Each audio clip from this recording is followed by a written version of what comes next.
Voilà, comme vous le constatez, avec Otto Amengoni, mais ngari Niassagala pour l'inauguration de la mosquée de Niassagala, mais pratiquement, ce n'est pas du tout facile. Avec chauffeur Dionko, Karahan, on est de Donini, on a dit dans Souti. Yama Hodongonfo, Yalti, fi pousse Golmen, Taï, Owawata, Yaoude, Otto Anga, il faut forcément marche arrière. On a vu comme une marche arrière, il a demandé, fait longon, Hado, Magoyi, pratiquement, Satia fait itil. Avec un gofel, un goho, même fall, on a de forage. Comme vous avez imaginé, alors ce n'est pas du tout possible compte tenu de l'état de la route. C'est complètement difficile, très difficile comme calvaire.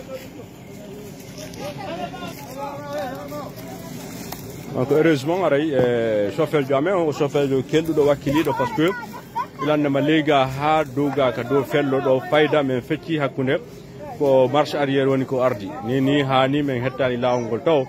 Mais jokki jama on no pusude no wallitade fi ndar gos mi hettay lawol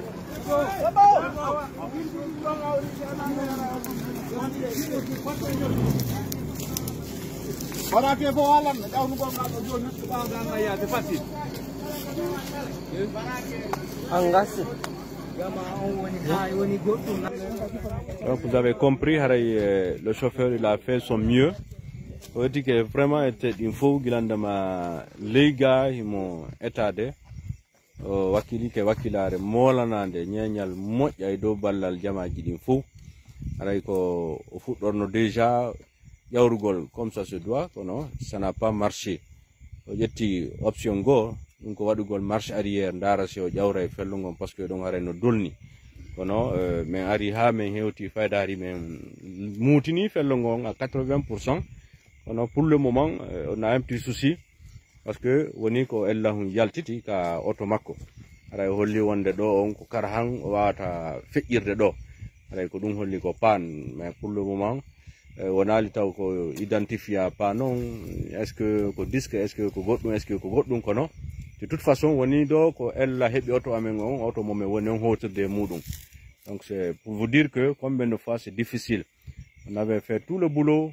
L'inauguration s'est passée dans de meilleurs délais, dans de meilleures conditions possibles.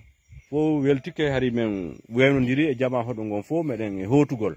Kono comme Dieu sait faire les choses, alla muyiri ni aray ko do woton ha do wakili ha do wari aray meden darde solution go.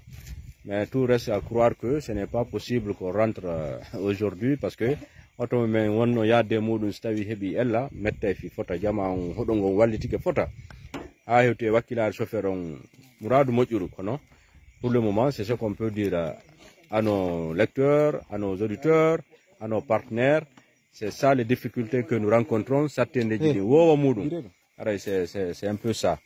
Donc merci beaucoup, merci infiniment à tous les villages, merci à tous ceux qui nous ont aidés jusqu'ici.